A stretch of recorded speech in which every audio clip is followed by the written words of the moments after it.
Hello friends, मैं अंबिका कुमारी और स्वागत करती हूँ आपके अपने चैनल पे। यहाँ पे आज मैं आपको बहुत ही इम्पोर्टेंट सेशन लेके आई हूँ। सब कुछ आज हम फिनिश कर लेंगे। वाक्य से संबंधित जितने भी प्रश्न आपके पूछे जाते हैं आपकी परीक्षाओं में, वो सब हम आज देखने वाले हैं बहुत ही बेहतरीन तरीके से। तो क्या रहेगा आज का पूरा क्लास? तो यहाँ पर मैं आपको वाक्य के तत्व बताऊँगी।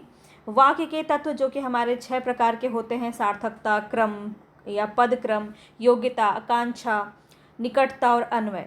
तो यहाँ से आपके प्रश्न पूछे जा सकते हैं। क्या होता है, तो ये हम अच्छे से समझेंगे। वाक्य के अंग हम समझेंगे जो कि आपके 2 प्रकार के होते हैं: उद्देश्य और विधेय, जहाँ से प्रश्न आपका बहुत पूछा जाता है। और इसके बाद हम देखेंगे वाक्यों का वर्गीकरण, जो कि 2 आधार पे किया जाता है। रचना के आधार पे, आप सभी को पता है रचना के आधार पे 3 प्रकार से करते हैं: संयुक्त, मिश्र और सरल। और अर्थ के आधार पे हमारे 8 जो हैं वाक्य यहाँ पे होते हैं। ये सारे प्रश्न आपके यहाँ से परीक्षा में पूछे जाते हैं और आज एक ही क्लास में हम आपका सब कुछ यहाँ पे ख़त्म कर देंगे। इसके बाद आपका वाक्य से संबंधित अगर कुछ पूछा जाता है तो वह है उपवाक्य। उपवाक्य भी होता है आपका, जिसमें आश्रित उपवाक्य और प्रधान उपवाक्य दोनों हम पढ़ेंगे। इसके बाद आता है हमारा पदबंध। पदबंध को लेकर बहुत सारे लोगों ने मैसेज किया कि पदबंध को लेकर के क्लास लेके आइए। तो मैं पूरा वाक्य से संबंधित जितने भी प्रश्न आपके पूछे जाते हैं वो सब मैं यहाँ पे आपको कंप्लीट करवाऊंगी। साथ ही साथ आपको यहाँ पे थ्योरी तो करवाई जा ही रही है, इसके साथ ही साथ हम यहाँ पे एमसीक्यू क्वेश्चन भी देखेंगे बहुत सारा। ठीक है, तो पूरा वाक्य अगर आप कंप्लीट करना चाहते हैं तो वीडियो के साथ जुड़े रहिएगा, अंत तक जुड़े रहिएगा। अगर आप छोड़ के जाएंगे तो आप इसको समझ नहीं पाएंगे। और यहाँ पे ये काफ़ी ज़्यादा इंपॉर्टेंट हो जाता है क्योंकि यहाँ से प्रश्न आपका पूछा जाता है। तो यहाँ तक तो बात हो गई कि क्या क्या आज हम अपने क्लास में देखने वाले हैं। अगर अब तक आप नए हैं, चैनल को सब्सक्राइब कर सकते हैं, बेल आइकन दबा के अपने वीडियो को सेव कर लीजिए। और यहाँ पे आपको बताया जा रहा है जितना भी हिंदी व्याकरण है सबका हम थ्योरी वाइज, टॉपिक वाइज हर तरह से करेंगे प्रैक्टिस। ठीक है, थ्योरी भी करवाया जाएगा प्लस आपको प्रैक्टिस भी करवाई जाएगी। सब कुछ अच्छे से करेंगे, एक एक चीज़ को समझेंगे और फिर आपके लिए एग्ज़ाम निकालना कोई बड़ी बात नहीं रह जाएगी। तो आपको यहाँ पे कॉन्सेप्ट को समझना काफ़ी ज़्यादा इंपॉर्टेंट हो जाता है, जिसके बाद आप कोई भी प्रश्न लगा सकते हैं। तो अभी तक मैंने आपको जो है जो भी इम्पॉर्टेंट है, जैसे कि प्रश्न में आपकी बिहार एस्टेट में आपका पूछा जाएगा। ठीक है, बिहार एस्टेट का एग्ज़ाम अभी फ़िलहाल होने वाला है। इसके बाद बीपीएससी का एग्ज़ाम होने वाला है। ठीक है, बीपीएससी का एग्ज़ाम होने वाला है। टीआरई 3 की बात करूं या फिर 4 की बात करूं तो दोनों के लिए इक्वली इम्पॉर्टेंट है। ठीक है, इसके बाद जो है एनवीएस की बात करूं, एनवीएस हम बहुत अच्छे से करने वाले हैं, एकदम टू द पॉइंट सिलेबस के अकॉर्डिंग चलेंगे। ठीक है, पहले एक बार ये बीपीएससी का एग्ज़ाम फिनिश हो जाए, उसके बाद तक जो है न्यूज़ भी आ जाएगा एनवीएस का, जो कि आपका आने वाला है जुलाई में। तो यहाँ पे मैं आपको एनवीएस का एक एक टॉपिक वाइज प्रैक्टिस करवाऊंगी, साथ ही साथ आपको हर एक चीज़ देखने को मिलेगा। तो वो सब भी हम करेंगे, ये तो फ्यूचर प्लानिंग है। तो चलिए हम आपको बता दे रहे हैं कि ये आपका हर एक जगह इंपॉर्टेंट है, चाहे वो DSSB का एग्ज़ाम हो, हर एक एग्ज़ाम जहाँ पे भी आपका हिंदी व्याकरण पूछा जाता है। अब हम स्टार्ट करेंगे। तो यहाँ पे आपको इसका PDF कैसे मिलेगा मैं बता देती हूँ। टेलीग्राम पे मिल जाएगा आपको इसका PDF। ठीक है, तो टेलीग्राम ज्वाइन ज़रूर कर लीजिएगा। यहाँ पे आपको हर एक चीज़ का PDF मिल जाता है। साथ ही साथ और भी क्विज़ वगैरह मैं करवाती रहती हूँ, जो आपके लिए काफ़ी इंपॉर्टेंट जो है हो जाता है। अब यहाँ पे हम आगे बढ़ते हैं, बताएंगे यहाँ पे वाक्य क्या होता है। तो सबसे पहले समझेंगे वाक्य क्या होता है। सार्थक शब्दों का वह व्यवस्थित रूप जिसमें एक पूर्ण अर्थ की प्रतीति होती है वाक्य कहलाता है। ठीक है, तो वाक्य के तत्व होते हैं 6। सबसे पहले तो ये आपको समझ में आ गया होगा कि वाक्य किसे कहते हैं। वाक्य वो होना चाहिए जो सार्थक हो। वाक्य कौन सा होना चाहिए? जो सार्थक हो। जो निरर्थक होगा वो आपका वाक्य नहीं कहलाएगा, जिसमें पूर्ण अर्थ की प्रतीति होनी चाहिए। ठीक है, तो पूरा हम अच्छे से समझेंगे कि वाक्य किस प्रकार का होना चाहिए, इसके तत्व के अकॉर्डिंग हम इसको अच्छे से समझेंगे। अब देखिए यहाँ पे वाक्य के कुल 6 तत्व होते हैं। आप अगर हो सके तो इसका नोट्स ज़रूर बनाते हुए चलिए। जितना भी चीज़ करवाती हूँ ना, सबका नोट्स बना लीजिए, तो आपको ये एग्ज़ाम के टाइम में बहुत हेल्प मिलेगा। ठीक है, वीडियो पसंद आएगी तो प्लीज़ एक लाइक कर दीजिएगा मेरे लिए। ठीक है, ताकि मुझे भी कुछ मोटिवेशन मिले और मैं दुगनी जोश और जुनून के साथ आपके साथ यहाँ पे लगी रहूँ। और यहाँ पे आपको सबसे पहला कौन सा है? सार्थकता। सार्थकता क्या होता है ये बताते हैं। वाक्य के तत्व 6 होते हैं, इसमें आपका पहला है सार्थकता। वाक्य के उचित अर्थ को समझने के लिए सार्थक शब्दों का प्रयोग किया जाता है। यदि वाक्य में सार्थकता नहीं होगी तो वाक्य की अभिव्यक्ति सही नहीं होगी, मतलब हम अच्छे से समझ नहीं पाएंगे। बहुत ही ईजी, आपको बहुत आसानी से समझ में सब आ जाएगा। अब जैसे अगर इसका एग्जाम्पल ले हम, राम रोटी पीता है, तो क्या ये राम रोटी पीता है एक सार्थक शब्द है, सार्थक वाक्य हो जाएगा? तो इसके अंदर सार्थकता का बोध नहीं होता है। रोटी पिया नहीं जाता है बल्कि रोटी खाया जाता है। तो यहाँ पे कैसा होना चाहिए था? शुद्ध वाक्य, राम रोटी खाता है। ठीक है, तो रोटी पीना सार्थकता का बोध नहीं कराता है क्योंकि रोटी खाई जाती है। तो सार्थकता की दृष्टि से यह वाक्य अशुद्ध माना जाएगा। सार्थकता की दृष्टि से सही वाक्य क्या हो जाएगा? यहाँ पे आप देख ही रहे हैं। तो प्रश्न आपका कैसे भी घुमा के पूछा जा सकता है। अगर एग्जामिनर चाहे तो इस सिंपल से टॉपिक से भी कॉम्प्लेक्स प्रश्न पूछे जा सकते हैं। तो यहाँ से पूछा जा सकता है कि यह किस प्रकार का आपका अशुद्धि है, किस प्रकार का अशुद्धि है। वाक्य अशुद्धि पे मैं आपको बहुत जल्द कराऊंगी, इसके बाद हमारा वाक्य अशुद्धि हो जाएगा। तो चलिए यहाँ पे हम नेक्स्ट देखते हैं। दूसरा क्या है? क्रम या पदक्रम। पदक्रम क्या होता है? तो सार्थक शब्दों को भाषा के नियमों के अनुरूप क्रम में रखना चाहिए। मतलब हम पहले क्रम में रखेंगे, कैसे? तो नाव में नदी है, तो क्या ये आपका क्रम सही है? वाक्यों में शब्दों के अनुकूल पदक्रम के अभाव में अर्थ का अनर्थ हो जाता है। अब यहाँ पे क्या लिखा है? नाव में नदी है, तो नाव में नदी हो जाएगा या फिर नदी में नाव है, क्या सही होना चाहिए? तो यहाँ पे देखिए इस वाक्य में सभी शब्द सार्थक हैं। देखो नाव भी सार्थक शब्द है, नदी भी सार्थक शब्द है, यहाँ पे कुछ भी आपको नहीं अलग देखने को मिल रहा है। यहाँ पे वान नहीं लिखा हुआ है बल्कि नाव ही लिखा हुआ है, सार्थक शब्द है। लेकिन फिर भी ये गलत है, क्यों? क्योंकि पदक्रम दोष है। यहाँ पे पदक्रम के अभाव में वाक्य गलत है। सही पदक्रम क्या हो जाना चाहिए? नदी में नाव है। ठीक है, समझ में आया क्रम क्या होता है? आगे देखते हैं नेक्स्ट क्वेश्चन पे। नेक्स्ट क्वेश्चन है यहाँ पे आपका योग्यता, योग्यता से संबंधित। तो यहाँ पे हर एक वाक्य अपने आप में एक योग्यता रखता है। कैसे रखता है देखते हैं यहाँ पे। तो वाक्य में प्रसंग के अनुसार, प्रसंग के अनुकूल भावों का बोध कराने वाली योग्यता या क्षमता होनी चाहिए। इसके अभाव में वाक्य अशुद्ध हो जाता है। कैसे? अब यहाँ लिखा है हिरन उड़ता है। अब देखिए हिरन भी आपका सार्थक शब्द है, उड़ता भी आपका सार्थक शब्द है, लेकिन फिर भी ये योग्यता यहाँ पे ग्रहण नहीं करता है क्योंकि हिरन और उड़ने की परस्पर योग्यता नहीं है। हिरन उड़ नहीं सकता, तो यहाँ पे वाक्य क्या है आपका? अशुद्ध हो जाएगा। यहाँ पर उड़ता के स्थान पे क्या होना चाहिए था? चलता या दौड़ता होना चाहिए था, कि हिरन चलता है या हिरन दौड़ता है। ठीक है, तब आपका वाक्य शुद्ध हो जाता, तो इसकी योग्यता यहाँ पे सफल मानी जाती। तो क्या होता है योग्यता, आपको समझ में आ गया होगा। आगे देखिए आकांक्षा। आकांक्षा का मतलब होता है जिज्ञासा या इच्छा। कैसे? तो वाक्य भाव की दृष्टि से इतना पूर्ण होना चाहिए कि उसमें अर्थ को समझने के लिए कुछ जानने की इच्छा या आवश्यकता ना हो। अब यहाँ पे देखिए क्या लिखा हुआ है?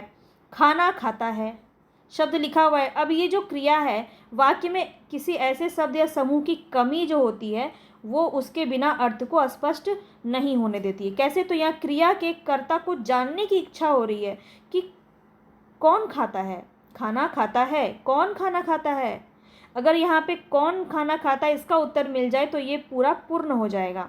तो जैसे इसको अगर आप ऐसे समझें कि मान लीजिए आज आपके मम्मी ने किचन में बहुत ही कुछ स्वादिष्ट बनाया है, ठीक है, और उसकी महक पूरे आपके रूम में एकदम आ रही है, बहुत ही कुछ अच्छी खुशबू है, तो आपके मन में एक जिज्ञासा हो जाएगी ना कि क्या खाने में बना है आज।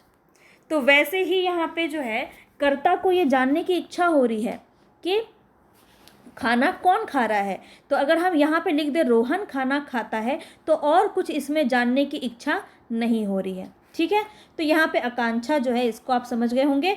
नेक्स्ट पे चलते हैं। यहाँ पे आसक्ति या फिर निकटता। आसक्ति और निकटता क्या होता है? तो इसका अर्थ होता है समीपता। इसको थोड़ा सा जूम कर लेते हैं ताकि आप बेहतर समझ पाएँ। अब यहाँ पे देखिए आसक्ति या निकटता का अर्थ होता है समीपता।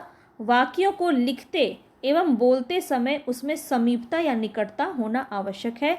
अब रुक रुक कर अगर लिखा जाए या बोला जाए तो शब्दों के से वाक्य अर्थपूर्ण सा प्रतीत होता है। अब जैसे मान लो यहाँ पे लिखा है, ऐसे लिख दे सीता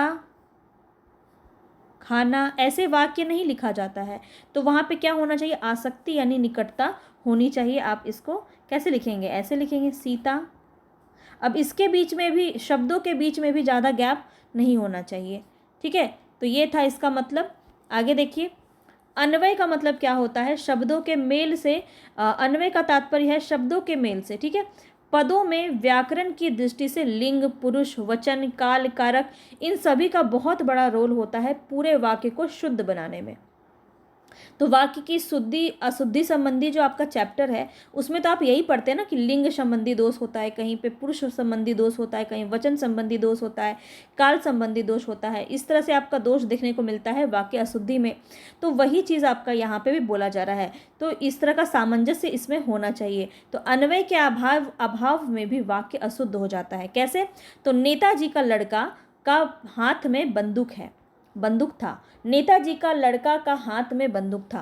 तो क्या ये आपको सही लग रहा है? भाव तो स्पष्ट हो गए इसमें, लेकिन फिर भी ये अशुद्ध है, फिर भी ये शुद्ध नहीं है, लेकिन व्याकरणिक सामंजस्य इसके अंदर नहीं है, इस वजह से ये अशुद्ध है। आपका कैसा होना चाहिए था? नेताजी के लड़के के हाथ में बंदूक थी। तो यहाँ पे ये वाक्य फिर आपका व्याकरणिक दृष्टि से शुद्ध हो जाता। समझ में आ गया कि वाक्य के तत्व आपके कौन कौन से थे और कैसे होंगे। अब यहाँ पे देखिए, आपका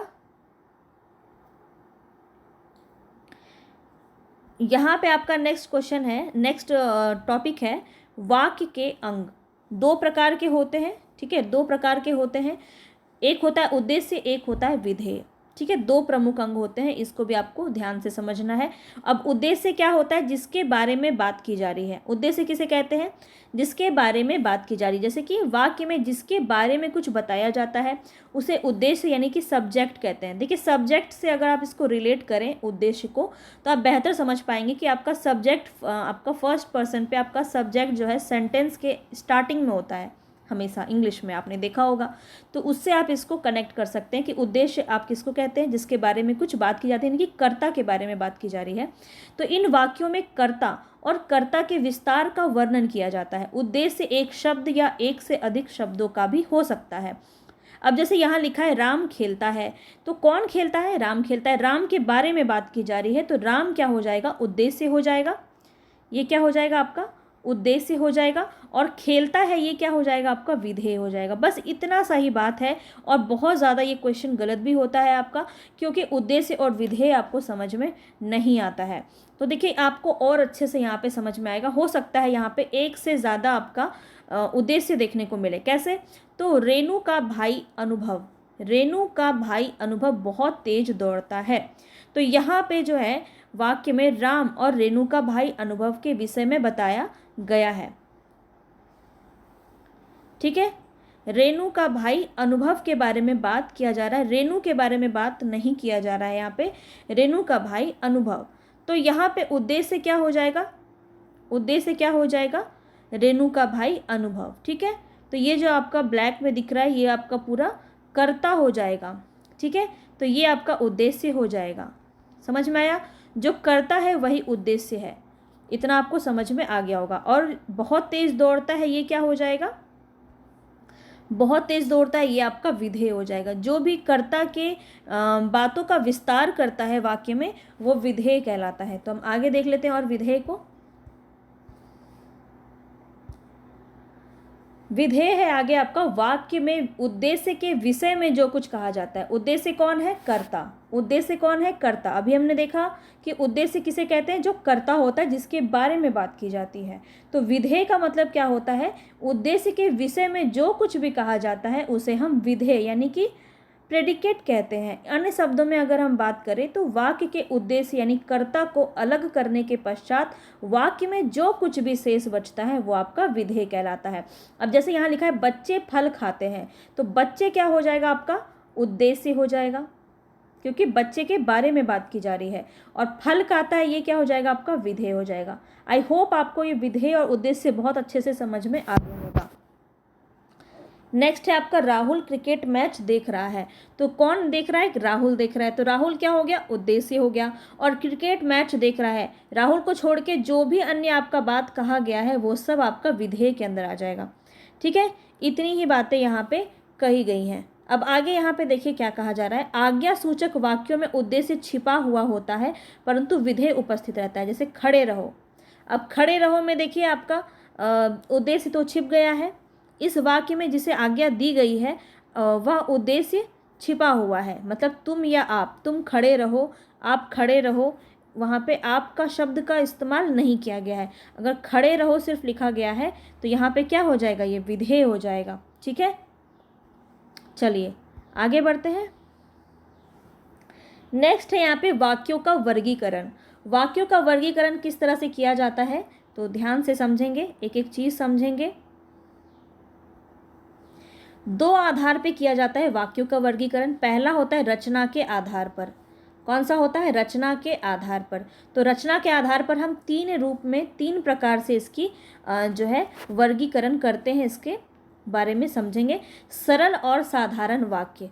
सरल और साधारण वाक्य सबसे पहला होता है। इसमें क्या होता है, आपको सिर्फ इसको सिंपल सा समझना। अभी इतना सारा एग्जाम्पल मैं आपको कराऊंगी कि आपको ये सारी चीज़ें अब बहुत ज़्यादा इजी लगने वाली है। तो अभी तक वीडियो में टिके हुए हैं तो बहुत अच्छी बात है। अंत तक वीडियो में अगर आप बने रहते हैं तो वाक्य से संबंधित कोई भी प्रश्न हो, किसी भी तरह से पूछा जाए, आप उसका आंसर बखूबी कर पाइएगा। तो बहुत सारे प्रैक्टिस भी करवाऊंगी, सारी चीज़ें देखेंगे। पसंद आ रहा है तो लाइक ज़रूर कर दीजिएगा और शेयर कर दीजिए। जितने भी आपके कॉन्टैक्ट ग्रुप में हैं सबको शेयर कर दीजिए। बस इतना ही आपको करना है, तो ये आप ज़रूर कीजिएगा। चलिए देखिए यहाँ पे सरल या साधारण वाक्य क्या होता है। तो वे वाक्य जिनमें एक उद्देश्य तथा एक विधेय और एक ही क्रिया, किया, करेगा या करता आदि हो, वह सरल या साधारण वाक्य कहलाता है। अब देखिए आप इससे बहुत अच्छे से परिचित हैं कि उद्देश्य और विधेय क्या होता है। अब यहाँ बोला जा रहा है एक ही उद्देश्य है, यानी कर्ता एक ही है और विधेय भी एक ही है। उस मतलब एक ही कर्ता का विस्तार किया गया है। जैसे यहाँ पे देखिए श्याम खाता है, सिंपल सेंटेंस है ना, सरल सेंटेंस है। यहाँ पे श्याम आपका उद्देश्य है, एक ही उद्देश्य है और एक ही विधेय है कि वो खाता है। यहाँ अगर लिखा होता श्याम खाता और पीता है तो और लग जाता, तो आपका दो दो विधेय हो जाता। तो जहाँ पे आश्रय होता है फिर वहाँ पे आपका जब खाता और पीता है लिखते तो क्या हो जाता, संयुक्त के अंदर चला जाता। चलिए हम अभी कंप्लीट देखेंगे पूरा अच्छे से। पहले हम सरल को देख लेते हैं। इसको मैं आपको कैसे इसका परिवर्तित किया जाता है रूप, वो भी मैं आपको बताऊंगी। सरल से मिश्र में कैसे बदलेंगे, मिश्र से संयुक्त में कैसे बदलेंगे, संयुक्त से सरल में कैसे बदलेंगे, सब कुछ समझेंगे यहाँ पे। ठीक है, तो कुछ भी मैं छोड़ने वाली नहीं हूँ, आज एक एक चीज़ आपको समझ में आएगा। इस वाक्य में एक ही कर्ता यानी कि श्याम और एक ही क्रिया है यानी विधेय हो रहा है खाता। ठीक है, तो ये साधारण वाक्य है। दूसरा आपका क्या है, दूसरा है आपका यहाँ पे मिश्र वाक्य। मिश्र वाक्य वे वाक्य जिनमें एक साधारण वाक्य हो तथा उसके अधीन या आश्रित दूसरा उपवाक्य हो। उपवाक्य अभी हम समझेंगे। उपवाक्य का मतलब क्या होता है, आश्रित होता है, वो कंप्लीट नहीं होता है, उसका अर्थ कंप्लीट नहीं होता है अपने आप में। ठीक है, उपवाक्य का मतलब यही होता है। तो आश्रित दूसरा उपवाक्य हो जो आपस में शब्द आपको ध्यान रखना है। कौन कौन सा शब्द होता है, कि, क्योंकि, जैसा वैसा, जितना उतना, जो, जब कब, जहाँ या वहाँ, यद्यपि या यदि, अगर, तथापि, ये सारे शब्द जुड़े होते हैं ना किसी वाक्य में, तो वहाँ पे आपका क्या होता है, मिश्र वाक्य होता है। ध्यान रखेंगे, ये चीज़ आपको नोट कर लेना है। कि, क्योंकि, जैसा वैसा, जितना उतना, जो, जब कब, जहाँ वहाँ, यद्यपि यदि, अगर, तथापि, तो वहाँ पे आपका मिश्र वाक्य होता है। इसको इंग्लिश में क्या कहते हैं, कॉम्प्लेक्स सेंटेंस। तो श्याम ने लिखा है कि, देखिए कि लगा हुआ है यहाँ, श्याम ने लिखा है कि वह कल आ रहा है।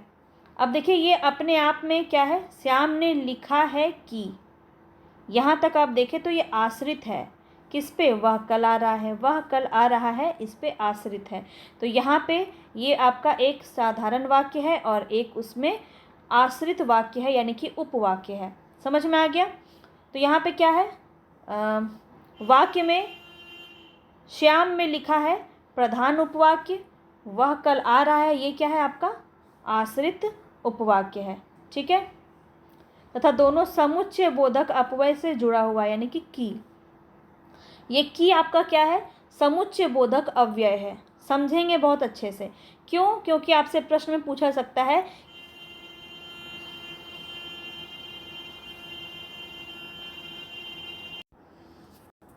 ठीक है, आपसे जैसे प्रश्न पूछ लिया गया, श्याम ने लिखा है कि वह कल आ रहा है, इस वाक्य में समुच्चय बोधक अव्यय क्या है। अब आपको ऑप्शन दे दिया जाएगा, तो समझ जाइए कि क्या है आपका समुच्चय बोधक अव्यय है। ऐसे भी प्रश्न पूछा जा सकता है, तो किसी भी प्रकार से आपका प्रश्न आए आपको क्वेश्चन का आंसर लगाना है।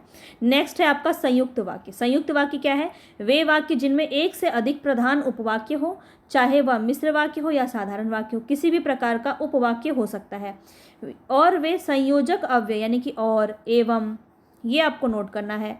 क्या इंपॉर्टेंट है? चाहे वह और, एवं, तथा, या, अथवा, इसलिए, अतः, किंतु, परंतु, लेकिन, पर, ऐसे शब्द अगर जुड़े हुए हैं तो वो संयुक्त वाक्य इजीली आपको समझ में आ जाएगा। बस आप लोग को बहुतों को यहाँ पे सिर्फ यही याद रहता है कि और लिखा है तो संयुक्त वाक्य है, इस और नहीं लिखा है तो कोई और ही होगा यानी मिश्र होगा। लेकिन याद रखना है यहाँ पे आपको और से प्रश्न आपका नहीं पूछा जाएगा क्योंकि ये बहुत कॉमन है, तो क्वेश्चन आपको थोड़ा सा डिफिकल्ट बनाने के लिए दे सकता है। एवं से जोड़ देगा, तथा से जोड़ देगा, या, अथवा, इसलिए, अतः, किंतु, परंतु, लेकिन, पर, ऐसे शब्दों का प्रयोग किया जाता है, तो वहाँ पे क्या होता है आपका संयुक्त वाक्य होता है, जिसको इंग्लिश में कंपाउंड सेंटेंस कहते हैं।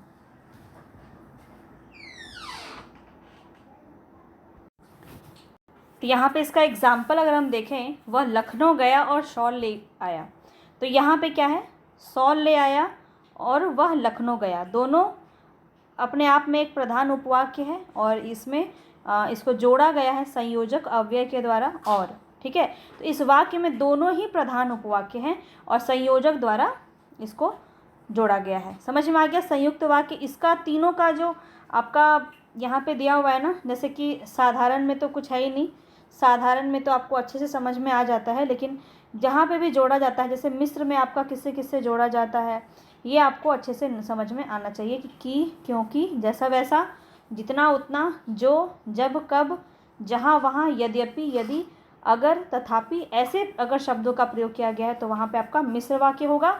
और संयुक्त में अगर यहाँ पे आपका और, एवं, तथा, अथवा, या, इसलिए, अतः, किंतु, परंतु, लेकिन और पर, ऐसे शब्द जोड़े जाते हैं तो आपका संयुक्त वाक्य हो जाएगा। आई होप यहाँ पे मैं आपको क्लियर कर पाई हूँ। चलिए आगे देखते हैं। नेक्स्ट है यहाँ पे आपका रचना के आधार पर वाक्य के जो भेद हैं उनकी पहचान कैसे कर सकते हैं, तो यहाँ पे बहुत ही साफ सुथरे तरीके से आपको बताया गया है, तो इसको आपको समझना है।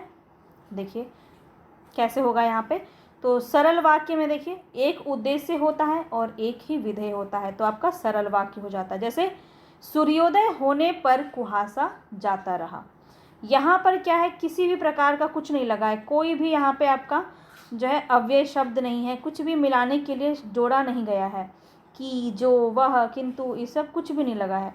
सिंपल सा अगर प्रश्न है, एक ही उद्देश्य है सूर्योदय और एक ही विधेय है यहाँ पे होने पर कुहासा जाता रहा, तो वहाँ पे आपका सरल वाक्य हो जाएगा। अब यहाँ पे दूसरा देखिए, मिश्र वाक्य में क्या होता है, प्रधान उपवाक्य होता है एक और एक आश्रित उपवाक्य होता है मिश्र वाक्य में। ठीक है, तो मिलाने वाले शब्द कौन कौन से होते हैं, तो की हो गया, जो, वह, जितना, उतना, जैसे, वैसे, जब, तब, जहाँ, वहाँ, अगर, यदि, ऐसे जो प्रश्न होते हैं यहाँ पे अगर हम देखें एग्जाम्पल के माध्यम से, तो जैसे ही सूर्य उदय हुआ वैसे ही कुहासा जाता रहा। अब यहाँ जैसे और वैसे से इसको जोड़ा गया है। ठीक है, जैसे ही सूर्योदय हुआ वैसे ही कुहासा जाता रहा, तो प्रधान उपवाक्य क्या है, जैसे ही सूर्योदय हुआ, और आश्रित वाक्य वैसे ही कुहासा जाता रहा। तो यहाँ पे और जैसे वैसे से आपका प्रधान उपवाक्य और आश्रित उपवाक्य को मिलाने वाले शब्द हैं, कौन सा, जैसे और वैसे। तो अब आपको समझ में आ गया होगा कि मिश्र वाक्य आपका कैसे होगा। संयुक्त वाक्य में क्या होता है, तो सरल वाक्य प्लस सरल वाक्य यहाँ पे हो सकता है कि दोनों ही वाक्य प्रधान हो आपके, ठीक है, आश्रित वाक्य ना हो, या फिर प्रधान उपवाक्य हो। सरल वाक्य भी कह सकते हैं कि दो सरल वाक्य अगर जोड़े गए हैं शब्दों द्वारा, जैसे सूर्योदय हुआ और कुहासा जाता रहा, तो यहाँ पे योजक शब्द आपका लगा है और। ठीक है, तो और से इसको जोड़ा गया है, और हो गया एवं, तथा, या, अथवा, किंतु, इसलिए, फिर भी, परंतु, लेकिन, पर, अतः, नहीं तो, ये सारे शब्द आपके संयुक्त वाक्य के अंदर आते हैं। अब आप बहुत ही अच्छे से इसको समझ गए होंगे। इसको हम एग्जाम्पल के माध्यम से और बेहतर समझेंगे। पहले हम देख लेते हैं अर्थ के आधार पे कितने वाक्य के भेद होते हैं। तो अर्थ के आधार पे वाक्य के कुल 8 भेद होते हैं। प्रश्न आपका बहुत ही ईजी सा यहाँ से पूछा जाता है कि कितने भेद होते हैं। तो सीधा सरल जवाब है यहाँ पे अर्थ के आधार पे वाक्य के 8 भेद होते हैं और 8 वाक्य यहाँ पे बहुत ही ईजी है। ये एक एक बार बस आपको देख लेना, इसका नाम याद रखेंगे और क्या इसमें क्या आपका जो विशेषता है, किसी एक का एक अलग कुछ ना कुछ विशेषता होगा। ठीक है, चलिए तो सभी को एक एक करके एक बार देख लेते हैं। पहला है आपका विधिवाचक या विधानवाचक भी इसको कहते हैं। इसको थोड़ा जूम कर लेते हैं। देखिए, वे वाक्य जिनमें क्रिया के होने या कराने का बोध होता है वहाँ विधिवाचक या विधानवाचक होता है। मतलब ये असर्टिव यहाँ पे सेंटेंस होता है, जहाँ पे जो है बहुत ही सिंपल सा वाक्य होता है। विधिवाचक या विधानवाचक इसको हम कहते थे। श्याम आया, तुम लोग जा रहे हो। इसमें आपका कहीं भी ना निषेध है ना आज्ञा है, कुछ भी आपका देखने को अदर जो है जितना भी अभी और जो आप पढ़ेंगे साथ वो सारे आपके नहीं होंगे, तो आपका विधिवाचक हो जाएगा। ऐसे भी आप इसको समझ सकते हैं। सिंपल सा होता है विधिवाचक में। ठीक है, ए ऑप्शन एक यहाँ पे। दूसरा अगर हम देखें निषेधवाचक, निषेधवाचक में कुछ नहीं देखना है, सिर्फ आपको ये देखना है कि वहाँ पे किसी भी कार्य के या किसी भी बात के ना होने या इनकार करने का बोध होता है। जैसे कि नहीं शब्द आपको कहीं भी दिख गया तो वो निषेधवाचक वाक्य के अंदर आ जाएगा। ठीक है, नेगेटिव सेंटेंस बन जाएगा वो। राम नहीं पढ़ता है, मैं यह कार्य नहीं करूँगा, जहाँ भी आपको नहीं शब्द देखने को मिलेगा वहाँ आपका निषेधवाचक हो जाएगा।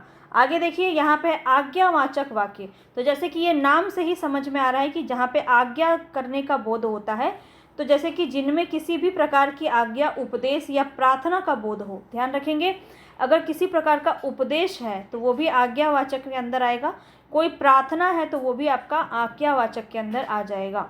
जैसे कि श्याम पानी लाओ, यहाँ पे तो आपको आज्ञा दिया जा रहा है। कृपया घर आ जाइए, तो यहाँ पे भी आपका क्या हो जाएगा, आज्ञावाचक के अंदर आ जाएगा। प्रार्थना किया जा रहा है, कृपया शब्द यूज़ किया जा रहा है, तो ये आपको ध्यान रखना है कि ये आज्ञा के अंदर ही आपका आएगा। ठीक है, चलो आगे देखते हैं विस्मयवाचक वाक्य। विस्मय में क्या होता है, जब हम किसी भी प्रकार के भाव को व्यक्त करते हैं। जैसे कि वे वाक्य जिनमें किसी प्रकार का विस्मय, हर्ष, दुख, आश्चर्य, क्रोध आदि का बोध होता है, वहाँ पे हम विस्मयवाचक वाक्य लगाते हैं। और आप सभी को पता है कि इसमें जो है आपका, आप इस चिन्ह के माध्यम से भी इसको समझ सकते हैं। अरे वाह, उत्तीर्ण हो गया, आहा कितना सुंदर दृश्य है, वाह आज तुमने बहुत ही स्वादिष्ट खाना बनाया है।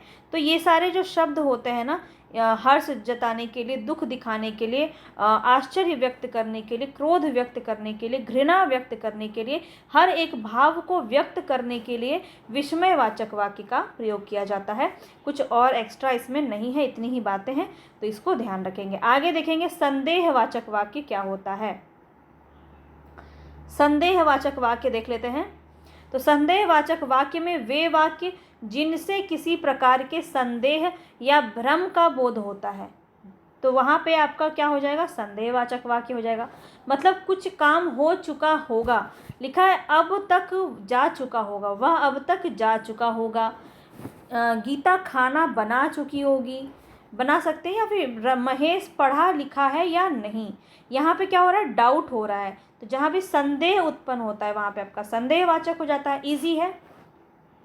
इच्छावाचक के अंदर क्या आ जाएगा, आज्ञा आपको एक ध्यान में रखना है, बाकी तो आप देखते ही कर लेंगे। आज्ञा में आपको ध्यान रखना है, जहाँ पर भी क्या था आपका, जहाँ भी आपका यहाँ पे उपदेश कहीं पे हो, उपदेश से प्रश्न बहुत पूछा जाता है, तो ध्यान रखेंगे आज्ञावाचक के अंदर आता है।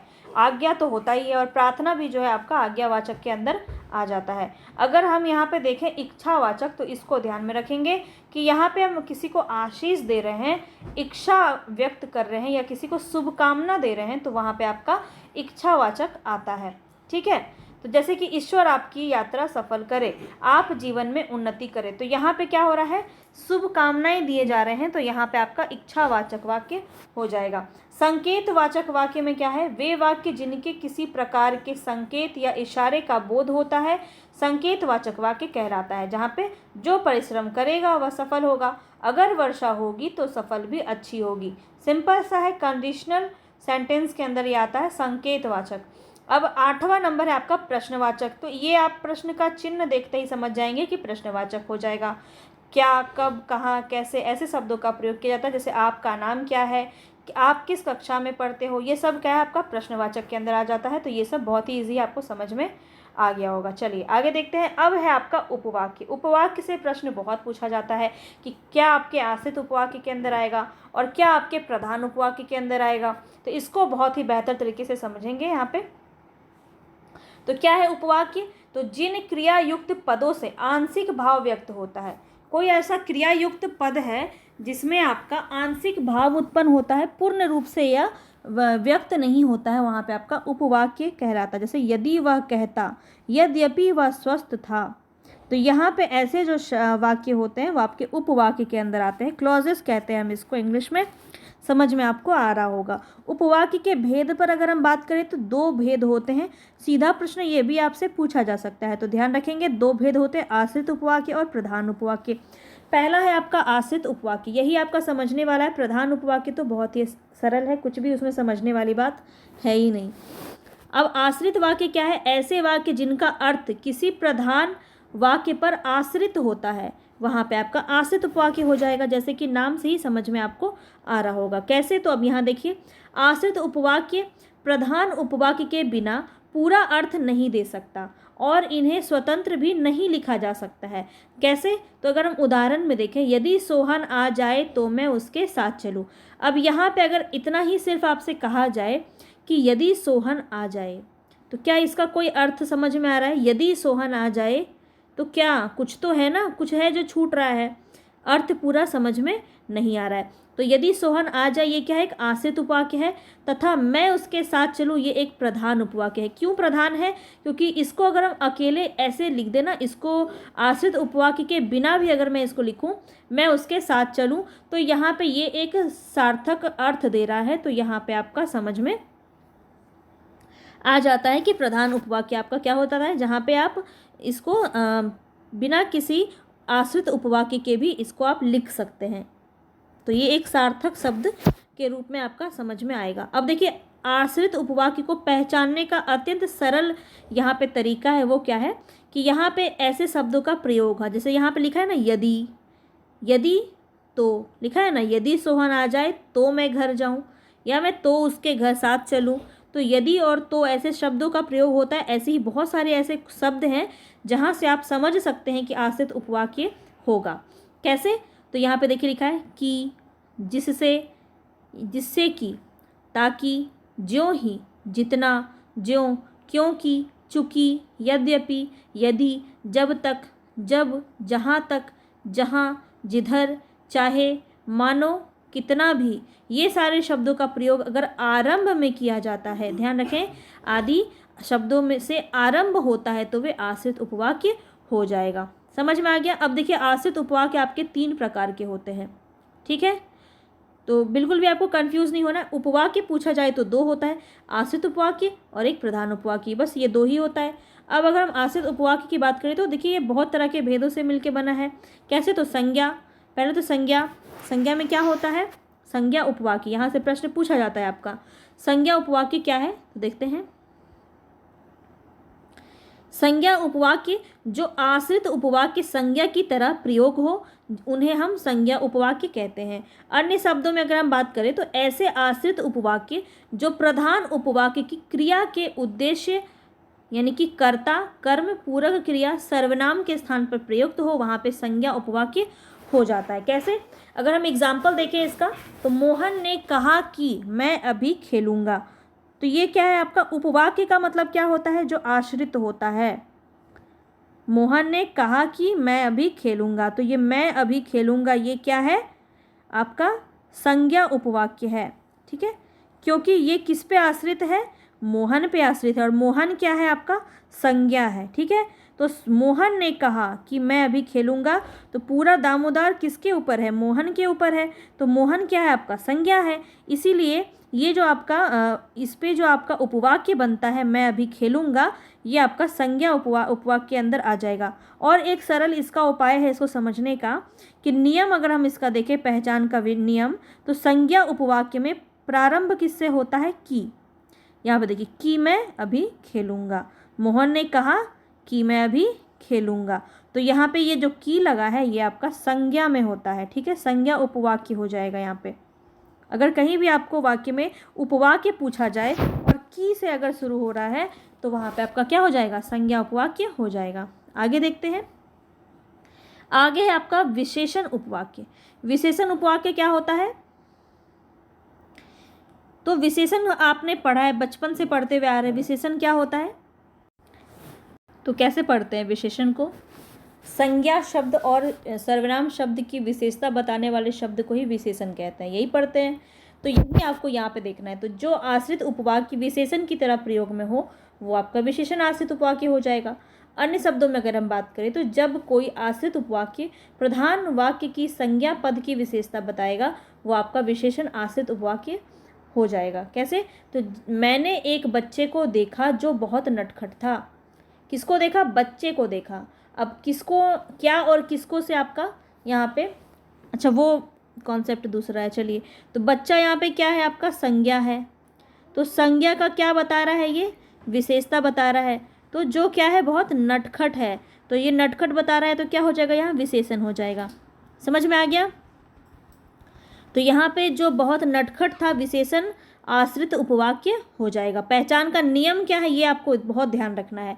देखिए, संज्ञा का मैं आपको फिर से रिवीजन करवा रही हूँ। संज्ञा उपवाक्य में क्या था आपका? की से जुड़ने पे संज्ञा उपवाक्य हो जाएगा। सिर्फ उपवाक्य की बात की जा रही है यहाँ पे, ठीक है। और विशेषण में क्या हो जाएगा? जो यहाँ पे लिखा है आपका जो से जुड़ेगा, या फिर उसका अन्य रूप जो होता है जो का, यानी कि जिसे, जिसको, जिसने, जिसको, ऐसे जो, जिनको, ऐसे जो शब्द आपके जुड़ते हैं वहाँ पे आपका क्या हो जाता है? विशेषण आश्रित उपवाक्य हो जाता है। बहुत ही इजी सा है, समझ में आ गया। संज्ञा में क्या? की, और विशेषण में जो का ही अन्य रूप क्या क्या होता है? जिसे, जिसको, जिसने, जिनको, ये सारे शब्द अगर आपका बीच में जुड़ रहा है तो वहाँ पे विशेषण उपवाक्य हो जाएगा। आगे देखिए, क्रिया विशेषण उपवाक्य क्या होता है?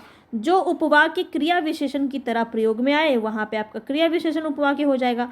अब अन्य शब्द में अगर समझें तो आश्रित उपवाक्य मुख्य उपवाक्य की क्रिया, काल, स्थान, कारण, परिणाम आदि से संबंधित हो, विशेषता बताए, वहाँ पे आपका क्रिया विशेषण आश्रित उपवाक्य हो जाता है।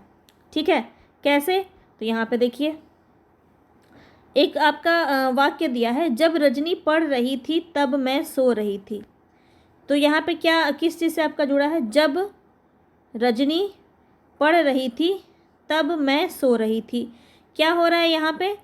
क्रिया का, यहाँ पे जब रजनी पढ़ रही थी तब वो सो रही थी, तो यहाँ पे क्या हो जाएगा? रजनी पढ़ रही थी, क्रिया विशेषण हो जाएगा, क्योंकि यहाँ पे जब रजनी पढ़ रही थी एक क्रिया विशेषण उपवाक्य है। तो यहाँ पे तीन ही प्रकार से होता है, संज्ञा, विशेषण और क्रिया विशेषण। ठीक है, तीन ही रूप में होता है। तो क्रिया विशेषण उपवाक्य कैसे शुरू होता है? जब, जहाँ, जैसे, ऐसे शब्दों से अगर जुड़ेगा तो वहाँ पे क्रिया विशेषण उपवाक्य हो गया। अब तीनों को एक बार अच्छे से रिवीजन कर लीजिए। संज्ञा उपवाक्य में क्या जुड़ता है आपका बीच में? की। विशेषण में क्या जुड़ता है? जो, या फिर जिसने, जिससे, जैसे, जैसे नहीं, जिसने, जिसको, जिनसे, इस तरह के शब्द जुड़ते हैं जो से संबंधित होते हैं। और क्रिया विशेषण में हो जाता है आपका जहाँ, जब, जैसे। ठीक है, तो ये तीन आपको ध्यान रखना है। उपवाक्य आपका खत्म हो गया। प्रधान उपवाक्य में कुछ भी नहीं है। जो उपवाक्य पूरे वाक्य में पृथक भी लिखा जाए और जिसका अर्थ किसी दूसरे पर आश्रित ना हो वो आपका स्वतंत्र हो जाता है, उसे हम प्रधान उपवाक्य कहते हैं। ठीक है, तो इसका कुछ आपका अलग से पढ़ना नहीं है, इसमें कोई अलग भेद नहीं है। अब हम देखेंगे वाक्यों का रूपांतरण कैसे होता है, क्या होता है वाक्यों का रूपांतरण संबंधी नियम क्या है, कैसे आप परिवर्तन कर सकते हैं। प्रश्न यहाँ से बहुत ज़्यादा पूछा जाता है। भर भर के प्रैक्टिस करेंगे अभी और समझेंगे कि क्या है सरल वाक्य, कैसे जोड़ेंगे इसको, कैसे इसको लिख सकते हैं मिश्र में, मिश्र को कैसे लिख सकते हैं संयुक्त में। ये प्रश्न अब हम देखने वाले हैं। ठीक है, यहाँ पे तो पहले तो आप ये जान लीजिए कि वाक्य का रूपांतरण क्या होता है, किसी वाक्य में अर्थ परिवर्तन किए बिना। अब देखिए वाक्य का परिवर्तन से संबंधी एक नियम है। क्या नियम है? कि जब आप उसको परिवर्तन करेंगे तो उसका अर्थ बदलना नहीं चाहिए, ठीक है। तो किए बिना उसकी संरचना में परिवर्तन की प्रक्रिया को वाक्यों का रूपांतरण कहते हैं। एक प्रकार के वाक्य को दूसरे प्रकार के वाक्यों में बदलना ही वाक्य परिवर्तन या वाक्य रूपांतरण कहलाता है। अब ध्यान इसमें रखने वाला बात क्या है, तो वाक्य परिवर्तन में केवल वाक्य रचना बदलना होता है, वाक्य का अर्थ नहीं बदलना चाहिए।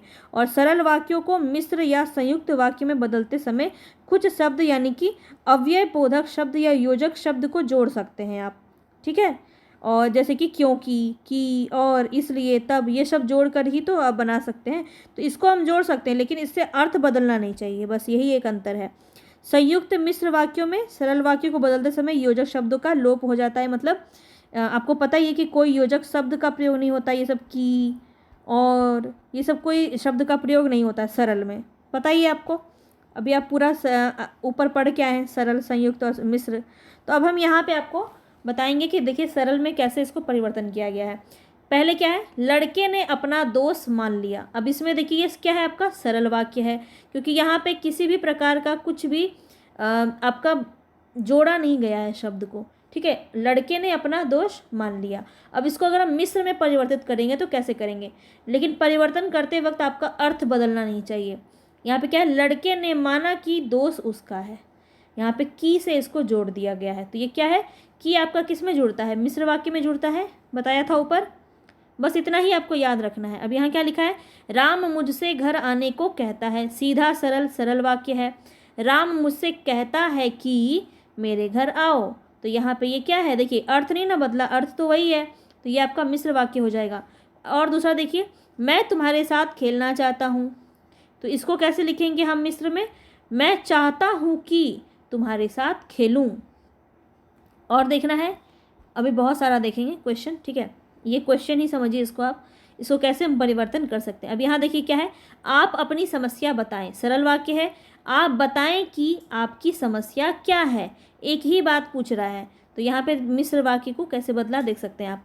मुझे पुरस्कार मिलने की आशा है, ये क्या है आपका सरल वाक्य है। आशा है कि मुझे पुरस्कार मिलेगा, यहाँ पे देखिए की से कैसे जोड़ के मिश्र वाक्य में इसको कन्वर्ट किया गया है। समझ में आ गया। अभी हम इसको और देखेंगे, बहुत सारा है। देखिए यहाँ पे इसके बाद मैं आपको अभी जो है पदबंध कराने वाली हूँ। पदबंध करेंगे, इसके बाद हम प्रश्न देखेंगे बहुत सारा, ठीक है। क्वेश्चन करेंगे, इसके बाद हम एंड करेंगे इस क्लास को। तो देखिए, महेश सेना में भर्ती होने योग्य नहीं है, ये क्या है, सिंपल वाक्य है, सरल वाक्य है। और महेश इस योग्य नहीं है कि सेना में भर्ती हो सके। अब इतना बार मैं आपको इसको रिवीजन करवा दूंगी ना कि देखते ही आपको याद आ जाएगा कि मिश्र वाक्य होगा। ऐसे ही हम संयुक्त को भी करेंगे, ध्यान रखना है, ठीक है। राम के आने पर मोहन जाएगा, ये क्या है आपका सरल है। जब राम आएगा तब मोहन जाएगा, यानी जब राम जाएगा तब मोहन आएगा, ठीक है। तो वाक्य का अर्थ तो नहीं बदला, लेकिन यहाँ पे जब और तब से इसको जोड़ा गया है। तो जब और तब आपका किस में जुड़ता है, मिश्र में जुड़ता है। याद हो रहा है कि नहीं बताइए, पसंद आ रहा है कि नहीं, मज़ा आना चाहिए। मेरे बैठने की जगह कहाँ है, अब ये एकदम सरल वाक्य है। वह जगह कहाँ है जहाँ मैं बैठूं, वह जगह कहाँ है, देखिए अलग हो गया ना, जहाँ मैं बैठूं तो अलग हो गया, तो क्या हो गया, ये मिश्र वाक्य हो गया। मैं तुम्हारे साथ व्यापार करना चाहता हूँ, सीधा सरल वाक्य है। अब इसको मिश्र में कैसे बदलेंगे, मैं चाहता हूँ कि तुम्हारे साथ व्यापार करूँ। समझ में आ रहा है, करने की ज़रूरत है, ये पूरी कर देते हूँ, चलिए कोई बात नहीं है। श्याम ने आगरा जाने के लिए टिकट लिया, सीधा सरल है, सरल वाक्य है। अब देखिए, श्याम ने टिकट लिया ताकि वह आगरा जा सके। अब देखिए, ये ताकि शब्द जुड़ा है किसमें, मिश्र वाक्य में। मैंने एक घायल हिरन देखा, क्या है, सरल वाक्य है। मैंने एक हिरन देखा जो घायल था, जो से जोड़ा है यहाँ पे देखिए आप, जो, ये सारे आपको याद रखने हैं, ताकि, जो, की, ये सारे शब्द याद रखना है। जब, तब, कैसे ये वाक्य में प्रयोग हो रहा है ये मैं आपको दिखा रही हूँ। तो सिर्फ हम ये नहीं आपको बताएंगे कि कौन कौन सा शब्द जुड़ता है, कैसे जुड़ता है, कैसे उसका व्यवहार में प्रयोग में लाए जाते हैं, वो भी हम यहाँ पे देखेंगे और समझेंगे।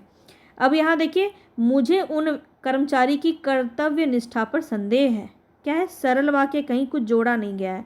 अब यहाँ क्या है? मुझे संदेह है कि वह कर्मचारी कर्तव्यनिष्ठ है।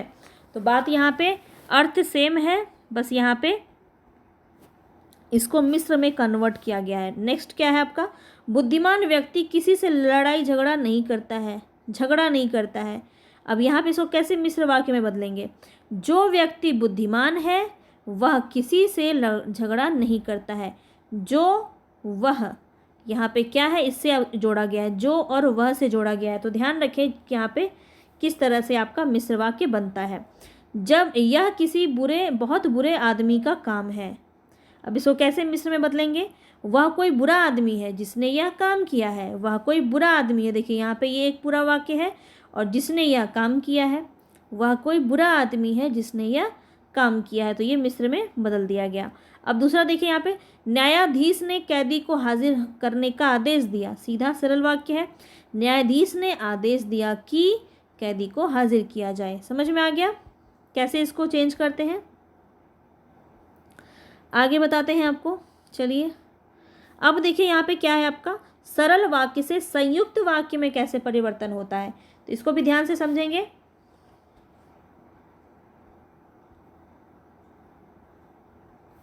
अब यहाँ पे क्या है? पैसा साध्य ना होकर साधन है। ये क्या है आपका? सरल है।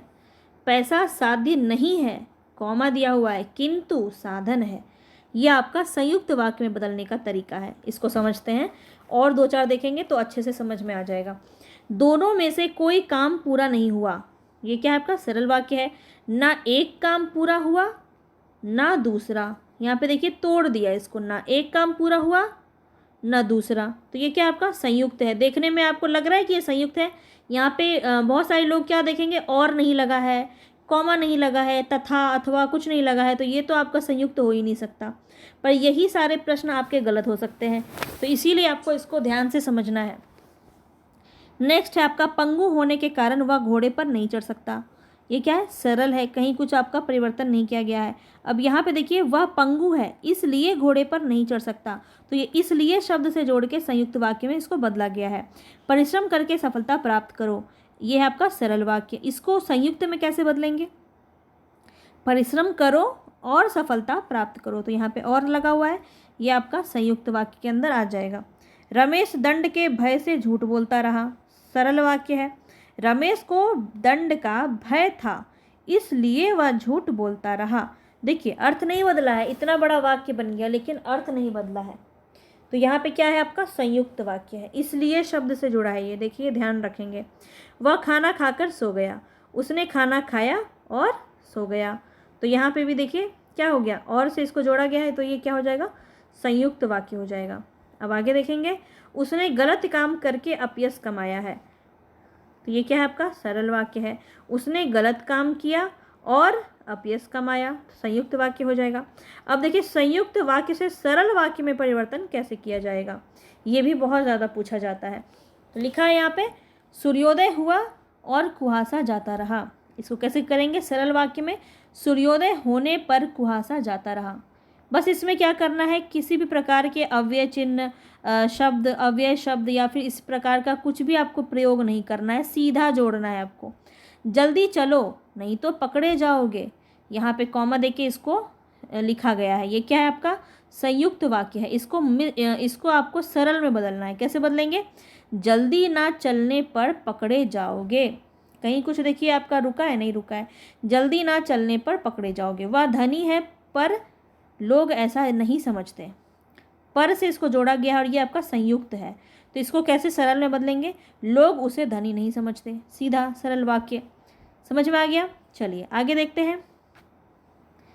आगे है आपका, वह अमीर है फिर भी सुखी नहीं है।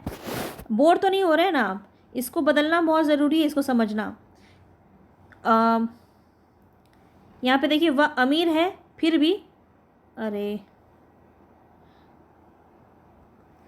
वह अमीर है फिर भी सुखी नहीं है। संयुक्त वाक्य है, फिर भी से इसको जोड़ा गया है। यहाँ पे क्या लिखेंगे? इसको सरल में कैसे बदलेंगे? वह अमीर होने पर भी सुखी नहीं है। ठीक है, इस तरह से इसको जोड़ सकते हैं। चलिए और इधर देखते हैं, संयुक्त वाक्य से मिश्र वाक्य में कैसे बदलेंगे, बहुत इंपॉर्टेंट है, इसको स्किप नहीं कर सकते हैं। तो यहाँ देखिए, काम पूरा कर डालो नहीं तो जुर्माना होगा। अब यहाँ पे देखिए संयुक्त वाक्य क्या था, नहीं तो जुर्माना होगा। संयुक्त वाक्य में मिश्र में कैसे बदलेंगे, यदि काम पूरा नहीं करोगे तो जुर्माना होगा।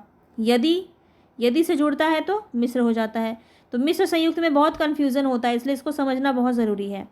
इस समय सर्दी है इसलिए कोट पहन लो, इसलिए से जुड़ता है संयुक्त वाक्य में। क्योंकि इस समय सर्दी है इसलिए कोट पहन लो। देखिए यहाँ भी आपका इसलिए है, लेकिन यहाँ पे क्या लिखा है, क्योंकि इस समय सर्दी है इसलिए कोट पहन लो। तो ये आपका मिश्र हो जाएगा, थोड़ा सा का अंतर है और इसी से आपका प्रश्न पूरा बदल जाएगा। वह मरणासन था इसलिए मैंने उसे क्षमा कर दिया, और इसको मिश्र में कैसे बदलेंगे, मैंने उसे क्षमा कर दिया क्योंकि वह मरणासन पर था।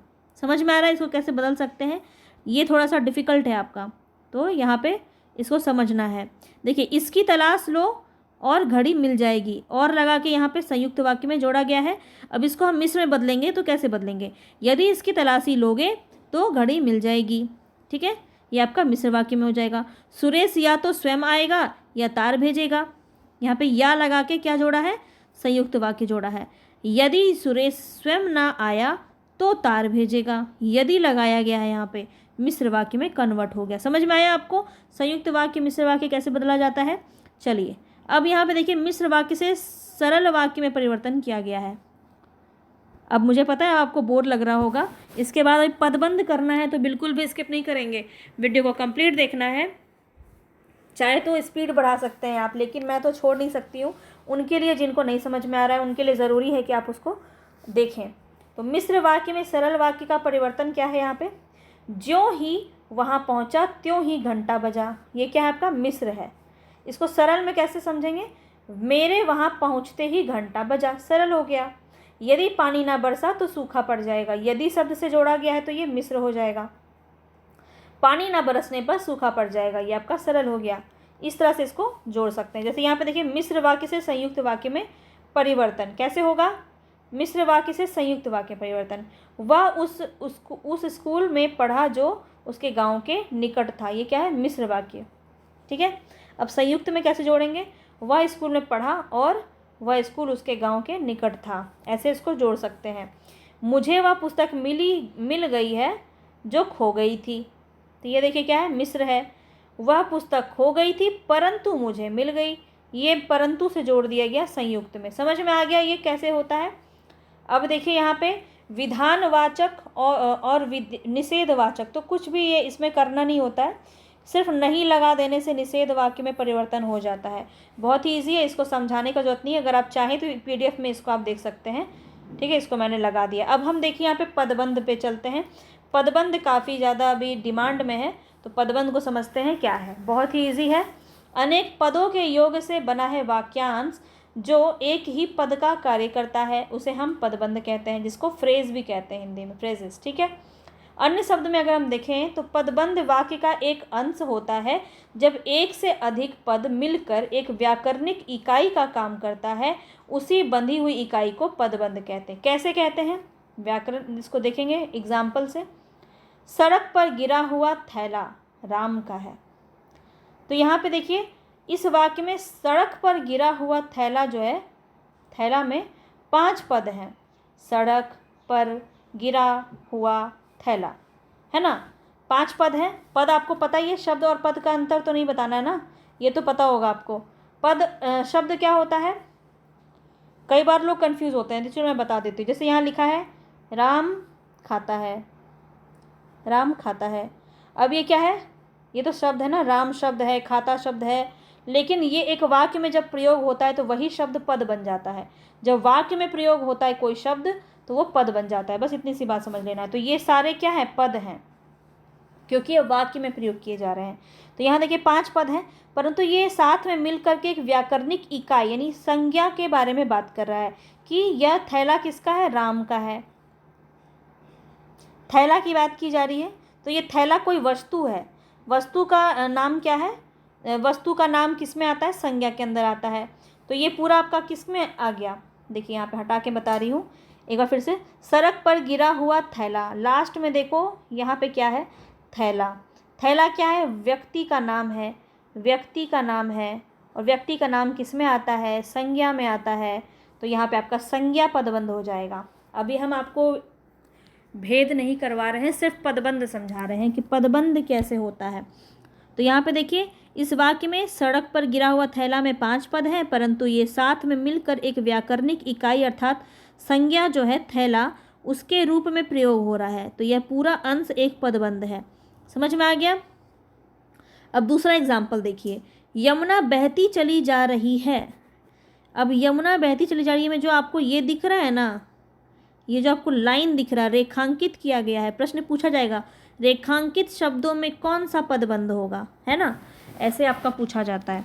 तो यहाँ पे देखिए, इस वाक्य में बहती चली जा रही है, 4 पद हैं, ठीक है, बहती चली जा रही है तो आपका पद नहीं, ठीक है, परंतु ये साथ में मिलकर एक ही व्याकरणिक इकाई अर्थात क्रिया, बहना क्या होता है। अब इसमें अगर आप देखें तो सबसे इजी क्या है, सबसे ज़्यादा मुख्य रूप से किसकी बात की जा रही है? बहती चली जा रही है, तो बहना ही तो सबसे प्रमुख है ना। अब चली, चली भी कुछ अपने आप में महान नहीं है। जा रही है, क्या चली जा रही है? बहती चली जा रही है। तो क्रिया यहाँ पे हो रहा है, तो क्रिया के रूप में प्रयोग हो रहा है, तो क्या हो जाएगा? क्रिया पदबंध हो जाएगा। तो यहाँ पे आपको पदबंध आपको समझना है। अभी हम इसका पूरा भेद भी अच्छे से समझेंगे। इसके बाद आप एक और एग्जाम्पल देखिए, राम में देखिए यहाँ पे हेड आपका रेखांकित नहीं किया गया है। राम परिश्रमी तथा शांत स्वभाव का व्यक्ति है। अब यहाँ पे क्या है? परिश्रमी तथा शांत स्वभाव, इसी पे रेखांकित किया गया है। तो देखिए यहाँ पे आपका 4 पद है, और परंतु ये जो है साथ मिल करके एक व्याकरणिक इकाई अर्थात विशेषण की बात कर रहा है, परिश्रमी तथा शांत। तो यहाँ पे क्या होगा? विशेषण पदबंध हो जाएगा। समझ में आया? बहुत ही ईजी है, कुछ भी इसमें ज़्यादा सोचने वाली बात नहीं है। चिड़िया चू चू करती हुई उड़ रही है, ये शब्द आपने देखा। अब यहाँ पे क्या है? कैसे उड़ रही है? चूचू, चूचू जो है ये आपका मुख्य देखने में लग रहा है, चूचू करती हुई। देखिए आप ध्यान से देखिए कि रेखांकित कहाँ किया गया है, चूचू करती हुई। अब ये सिर्फ आपको पूरा वाक्य नहीं देखना है, सिर्फ आपको देखना है चूचू करती हुई। अब ये जो आपका रेखांकित जो आपका पद है, उसमें आपको देखना है कि कौन सा पद आपका प्रधान है। चूचू करती हुई यानी कि चूचू। अब यहाँ पे क्रिया का विशेषता बता रहा है, तो यहाँ पे क्या हो जाएगा? क्रिया विशेषण हो जाएगा। चूचू करना क्या हो जाएगा? क्रिया विशेषण हो जाएगा। ठीक है, तो इस तरह से आप इसको समझ सकते हैं। आगे और समझेंगे इसका भेद। तो पदबंध के 5 प्रकार होते हैं। ठीक है, पदबंध के 5 प्रकार होते हैं मुख्य रूप से। संज्ञा पदबंध, संज्ञा पदबंध में क्या होता है? संज्ञा पद के स्थान पर प्रयुक्त होने वाले पदबंध को संज्ञा पदबंध कहते हैं। इसकी पहचान क्या है? इसकी पहचान यह है कि इसमें शीर्ष पद या पदबंध का अंतिम शब्द संज्ञा पद होना चाहिए तथा शेष पद उस पर आश्रित होना चाहिए। अब देखिए यहाँ पे ध्यान से समझिए, रेखांकित जो है यहाँ पे कौन सा है? विदेश में रहने वाले मेरे चाचा जी मुझे बुलाया है। तो विदेश में रहने वाले मेरे चाचा जी, तो यहाँ पे क्या प्रमुख है आप ही खुद समझिए। यहाँ पे विदेश, अच्छा इसको कैसे समझेंगे? चाचा जी को हटा दो, देखो थोड़ा सा टाइम दीजिएगा, आपको बहुत अच्छे से समझ में आएगा। अब ये वाक्य में अगर हम चाचा जी को हटा दें और उसके बाद इसको पढ़ो, विदेश में रहने वाले ने मुझे बुलाया है, कुछ समझ में आ रहा है? कौन बुलाया है? तो सबसे मुख्य क्या था यहाँ? चाचा जी। और चाचा जी एक क्या है? संबंध का नाम है, तो क्या है ये आपका? संज्ञा है। समझ में आया? नाम को उस जगह को हटा के देख लो, क्या उसके अनुपस्थिति में वाक्य का अर्थ बन रहा है? अगर बन रहा है तो फिर वो आपका शीर्ष शब्द नहीं है, शीर्ष शब्द ही आपका पदबंध होता है। तो कई बार लोग ये बताते हैं, मैंने देखा है कई बार लोग ये बताते हैं कि आपका जो भी रेखांकित शब्द का लास्ट में होता है वही आपका, वो जो भी शब्द होगा वही आपका पदबंध हो जाएगा, लेकिन हर बार ऐसा नहीं होता है। ठीक है, हर बार ऐसा नहीं होता है। कैसे? तो यहाँ पे तो खैर दिया हुआ है, जैसे चाचा जी लास्ट में दिया हुआ है, तो वहाँ से आप समझ सकते हैं। लेकिन आपको समझना पड़ेगा कि रेखांकित किए गए जो शब्द हैं, जो पद हैं, उसमें कौन सा शीर्ष पद है, शीर्ष पद आपको समझना है। ठीक है, तो दूसरा देखिए, गाड़ी से गिरकर घायल हुआ लड़का ठीक हो गया। तो गाड़ी से गिरकर घायल हुआ लड़का, अब घायल हुआ लड़का में आपको किसको हटाना? लड़का को हटा दीजिए। लड़का को हटा दिए, अब इसको पढ़िए लड़का हटा के। गाड़ी से गिरकर घायल हुआ, ठीक हो गया। क्या अर्थ बना? नहीं बना। लड़का के बिना इसका अर्थ ही नहीं बना। तो ये लड़का प्रधान है, शीर्ष पद है। शीर्ष पद है तो क्या हो जाएगा? ये लड़का किसके अंदर आता है? आपका संज्ञा के अंदर आता है, तो ये आपका संज्ञा पद बंद हो जाएगा। श्याम का बड़ा भाई रमेश कल आया था। तो यहाँ पे देखिए भाई हटाना है, क्या हटाना है आपको? श्याम का डैश, श्याम का कल आया था, कुछ बना? नहीं बना। तो श्याम तो यहाँ पे नहीं है वैसे, ठीक है। श्याम भी इम्पॉर्टेंट है। तो भाई रमेश कल आया था, बड़ा भाई रमेश कल आया था, पर इसके बिन देखो ये लगा के अर्थ बन रहा है। तो यहाँ पे रमेश इम्पॉर्टेंट है, तो रमेश क्या है? आपका संज्ञा है। समझ में आ गया? यहाँ पे पदबंध कैसे निकालेंगे? शीर्ष शब्द से आप पदबंध निकालेंगे, ठीक है। समझ में आ गया? सब में पदबंध है। अब यहाँ देखिए सर्वनाम में कैसे होता है। सर्वनाम में होता है यहाँ पे सर्वनाम पद के स्थान पर प्रयुक्त होने वाले पदबंध, सर्वनाम पद के स्थान पर प्रयुक्त होने वाले पदबंध, और जो पदबंध वाक्य में सर्वनाम का कार्य करते हैं वे सर्वनाम पदबंध कहलाते हैं। अब यहाँ लिखा है जो स्त्री आज सुबह आई थी वह बीमार है। अब आप देखिए यहाँ आई थी, सुबह आई थी, सर्वनाम। अब अगर यहाँ पे आप आई थी को देख करके लगाएंगे तो कभी भी आपको सर्वनाम समझ में ही नहीं आएगा। पर आपको यहाँ देखना है किसका यहाँ पे मुख्य बात किस पे आ रहा है, शीर्ष पद कौन सा है। आपको हमेशा शीर्ष पद खोजना है जब आप पदबंध को करेंगे। तो क्या है रेखांकित शब्द, उसको देखिए। जो स्त्री आज सुबह आई थी, तो किसी स्त्री के बारे में बात हो रहा है। वो स्त्री कौन है उसका नाम नहीं पता है, पर वो कोई स्त्री थी। तो यहाँ पे क्या है, संज्ञा के स्थान पे अगर प्रयोग आए कुछ तो उसको क्या कहते हैं? सर्वनाम कहते हैं। समझ में आ गया? तो सर्वनाम यहाँ पे हो जाएगा। ये नहीं कि आप आई थी या सुबह देख के या आज देख के आप कुछ भी नहीं लगा सकते हैं। यहाँ पे आपको शीर्ष पद पता करना पड़ेगा। नेक्स्ट देखिए, मंच पर नृत्य करने वाला आज नहीं आएगा। अब यहाँ पे किसी व्यक्ति के बारे में बात की जा रही है जो मंच पर नृत्य करता है। तो यहाँ पे देखिए ये कोई पद यहाँ पे प्रधान नहीं है, कोई पद यहाँ पे प्रधान नहीं है। यहाँ पे किसी तीसरे की बात की जा रही है जो संज्ञा शब्द में, ये संज्ञा का ही कोई रूप है। यहाँ पे किसी व्यक्ति के बारे में ही बात की जा रही है ना, कि मंच पर नृत्य करने वाला जो था वो व्यक्ति आज नहीं आएगा। तो यहाँ पे क्या हो जाएगा? आपका सर्वनाम हो जाएगा। समझ में आ गया? बड़ों की सेवा करने के लिए तुम सचमुच सम्माननीय हो। यहाँ पे तो आपको समझ में आ गया कि तुम लगा हुआ है, तो तुम से आपका क्या हो जाएगा? सर्वनाम हो जाएगा। तो कभी कभी तो ये ट्रिक आपका काम करता है, लेकिन हमेशा नहीं करता है। अब यहाँ पे अगर आप तुम को ऐसे ना जोड़ें तो भी आपको देखिए शीर्ष पद यहाँ पे तुम ही निकलेगा। कैसे निकलेगा? बड़ों की सेवा करने वाला है तुम। कौन? तुम। ये तुम की ही बात यहाँ पे की जा रही है, यही मुख्य रूप से है यहाँ पे। तो तुम क्या है? यहाँ पे शीर्ष पद है। वह भागा भागा वहाँ पहुँच गया। तो यहाँ भागा भागा क्रिया मत समझ लेना इसको। भाग रहा है, भागना एक क्रिया है, तो आपका क्रिया पद बंद हो गया। यहीं पे धोखा खा जाएंगे आप। इसीलिए मैं आपको बोल रही हूँ कि ऐसा ट्रिक बिल्कुल भी आपको यूज़ नहीं करना है कि अंतिम में रेखांकित शब्द के अंतिम में जो भी शब्द होता है उसी को बस लेके आपको आंसर लगा देना है। बिल्कुल भी नहीं करेंगे ऐसा। वह भागा भागा वहाँ पहुँच गया। वह कौन है? वह कोई व्यक्ति है जिसके बारे में बात की जा रही है। तो यहाँ पे वह जो है वो इम्पॉर्टेंट है। वह भागा भागा वहाँ पहुँच जाता है। तो यहाँ पे किसी व्यक्ति विशेष की बात की जा रही है जिसका नाम नहीं दिया है, नाम नहीं देता है, वह नाम से प्रोनाउंस होगा तो क्या हो जाएगा? सर्वनाम हो जाएगा। अब समझ में आया आपको कि क्या होगा, पदबंध कैसे निकालेंगे? आगे देखिए, क्रिया पदबंध में देखिए कैसे आपका क्रिया निकलेगा। क्रियापद के स्थान पर प्रयुक्त होने वाले पदबंध जो है वो क्रिया पदबंध कहलाते हैं। इस पदबंध में मुख्य क्रिया का प्रयोग वाक्य के प्रारंभ में ही किया जाता है। इसके बाद अन्य क्रियाएं मिलकर एक पूर्ण इकाई का निर्माण करती है। इस पदबंध के शीर्ष में क्रिया होती है, शीर्ष में क्रिया होती है, ठीक है। तो यहाँ पे देखिए क्या है, बड़े भैया कल ही दिल्ली चले गए थे।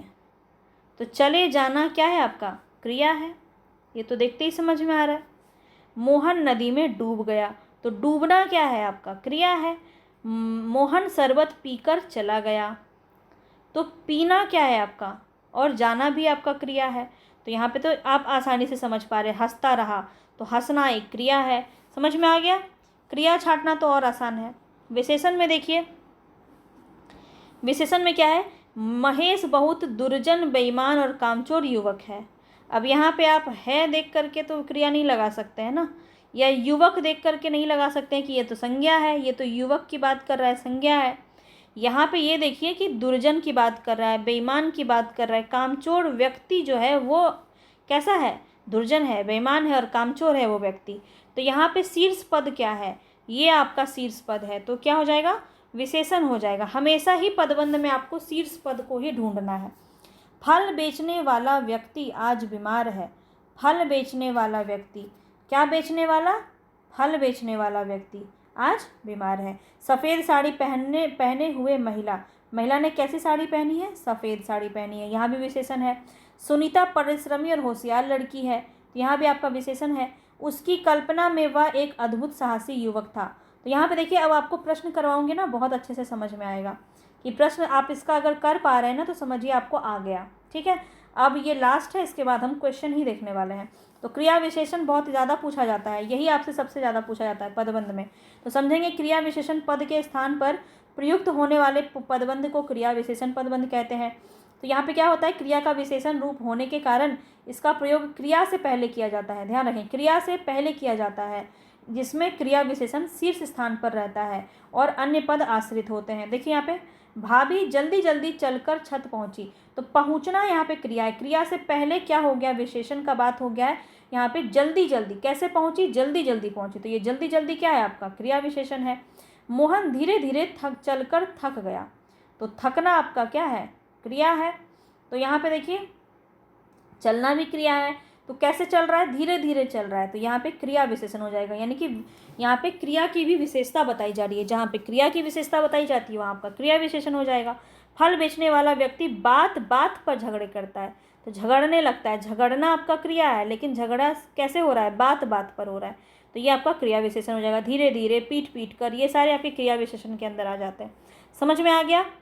चलिए अब हम यहाँ पे ये समझ लेते हैं शीर्ष पद को पहचानते कैसे हैं। तो मैं आपको वैसे ये बता ही चुकी हूँ, तो फिर भी आप एक बार देख लीजिए शीर्ष पद को कैसे पहचानते हैं। ये इंपॉर्टेंट है, इसी से पूरा पदबंध जुड़ा हुआ है। तो पदबंध के अंतर्गत एक शीर्ष पद होता है जो अन्य पदों का आधार केंद्र होता है, शेष पद जो है वो आश्रित होते हैं। ठीक है, तो उसको हम आश्रित पद कहते हैं। जैसे यहाँ देखिए, संकट मोचन हनुमान में हनुमान जो है वो शीर्ष पद है और संकट मोचन वो आश्रित पद है। कैसे पहचानेंगे अब हम इसको, तो यहाँ देखिए, सर्वप्रथम यह समझना आवश्यक है कि वह पदबंध संज्ञा का कार्य कर रहा है, विशेषण का कार्य कर रहा है, क्रिया का कार्य कर रहा है, सर्वनाम का कार्य कर रहा है, या फिर क्रिया विशेषण का कार्य कर रहा है। अगर पद की जगह न्यूनतम एक पद को देखकर रखना चाहिए तो कौन सा पद वाक्य के पद पे अर्थ की संगति बनाए रखने में उसका शीर्ष पद कहलाएगा। अब देखिए यहाँ पर अगर हम इसका एग्जाम्पल समझें तो बहुत अच्छे से समझ में आएगा। संकट मोचन हनुमान संजीवनी बूटी लाए, अब यहाँ हनुमान संजीवनी बूटी लाए, अगर हम ऐसे भी लिखें तो गलत नहीं होगा। समझ में आ रहा है ना, हनुमान संजीवनी बूटी लाए। अगर हम संकट मोचन नहीं भी बोलते हैं तो भी आपका अर्थ यहाँ पे सार्थक ही है कि हनुमान संजीवनी बूटी लाए, तो संकट मोचन क्या हो जाएगा, आपका आश्रित पद हो जाएगा और शीर्ष पद क्या हो जाएगा, हनुमान। समझ में आ गया।